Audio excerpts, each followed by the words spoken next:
Meet Claire Bleecker. To the town, she's the quiet one, a devout Catholic college student, a vegan, an animal lover who lives with her grandmother and keeps her head down. But the film tips its hand in the very first minutes, cutting between Claire alone in her bedroom, murmuring the words of Joan of Arc about divine purpose, and Claire standing at a roadside bus stop. A friendly-seeming man named Joe pulls up, playing lost, asking for directions. Everything about him is wrong, and Claire knows it before he finishes his sentence. She has a gift, call it a curse, a kind of radar for predators. And she has already decided what happens next.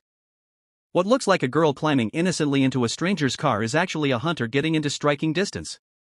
Claire doesn't hesitate. The encounter ends with Joe dead and Claire walking home as if nothing happened except for one small, indelible detail the film lingers on, her blood-soaked Converse sneakers, which she calmly rinses clean in the sink. That image tells you everything about her. The horror isn't the violence, it's how routine it is for her. This is a girl who believes she's doing God's work, scrubbing the evidence with the same tidiness she'd use on a coffee stain. Then the movie's most memorable character shows up. Bob, a rumpled, slightly drunk mailman, appears in her room and he's dead. He's either the lingering ghost of someone tangled up in her past or a hallucination her guilty mind conjured, and the film deliberately refuses to tell you which. Bob becomes Claire's unwanted conscience, chatty, melancholy, a little absurd, forever turning up to nag her about the bodies piling up. Their scenes have a darkly funny rhythm, and Bob is the closest thing Claire has to a moral mirror. Every time she tries to convince herself her kills are clean, Bob is there to complicate it. Back at home we meet Gigi, Claire's sharp, watchful grandmother, who took her in after Claire was orphaned. Their kitchen table scenes are some of the film's best, warmth laced with worry. Gigi loves Claire, but she's starting to notice the girl drifting somewhere none of the family can follow, the long silences, the dissociation, the sense that Claire is having conversations no one else can hear. This is the section that quietly establishes the stakes. Claire isn't a cartoon slasher, she's a traumatized young woman holding herself together with ritual and faith, and you can feel the structure beginning to buckle. A man like Joe doesn't just vanish without somebody asking questions. Enter Detective Rich Timmons, calm, handsome, unreadable, assigned to the disappearance. He starts pulling the loose threads of the case, and the threads keep leading back toward Claire. Their conversations crackle with a cat-and-mouse tension, he's fishing, she's deflecting, and neither one is showing their real hand.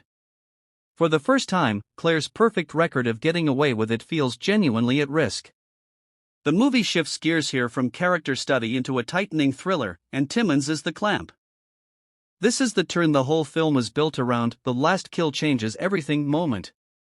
Claire starts digging, and what she finds is bigger than one dead predator. She uncovers a pattern, a long, ignored line of missing young women in and around her small town, vanishing for years while the local police barely looked. Her private one-woman crusade against bad men suddenly opens onto something organized, something with infrastructure. The personal becomes systemic. Claire realizes the rot she's been swatting at one body at a time has roots, and those roots run straight through her own town. Claire's college world fills in around her, her sharp friend Juliana, who's the one with actual brains, and Amity, who is decidedly not. These relationships matter more than they first appear. As Claire pushes deeper into the disappearances, the film starts seeding the betrayal that will detonate later. Someone close to her is feeding girls into the machine. Watch Amity in these scenes. The movie plays her as harmless and a little dim, which is exactly the cover the conspiracy needs. Meanwhile, Bob keeps materializing, pleading with Claire to pull back before her righteous mission curdles into something she can't control. Here's the gut punch reveal. The operation Claire has been chasing is a sex trafficking ring working the outskirts of town, and the man running it is Randall, the identical twin of Joe, the predator she killed at the very start. Same face, new menace. The symmetry is the point. She thought she ended this story in the first 10 minutes, and instead she only kicked over a single rock. Now she's staring at the whole nest. The film's vigilante as avenging angel fantasy collides with an ugly, banal reality. This isn't a monster in the woods, it's a business. And then the floor drops out. The detective who's been investigating Claire, the man positioned as the law, is in on it. Timmons is the protection the ring has been counting on, the badge that keeps the missing girls from ever becoming a real case. Suddenly every conversation Claire had with him reads differently in hindsight. There's no authority to run to, no clean institution to hand this off to. The corruption isn't a side plot, it's the wall around the whole crime. Claire, the girl who always believed she was the instrument of justice, discovers that the official version of justice was the cover story all along. With the conspiracy exposed, the betrayal hits home. Amity has double-crossed her friends, serving as the ring's inside route to vulnerable young women. For Claire, this is the deepest cut. The enemy wasn't just out there in the dark, it was sitting next to her the whole time. The supernatural pressure ratchets up too. The voices, the visions, Bob's warnings all crowd in as Claire's grip on what's real frays. Gigi can see her granddaughter slipping into someone else entirely.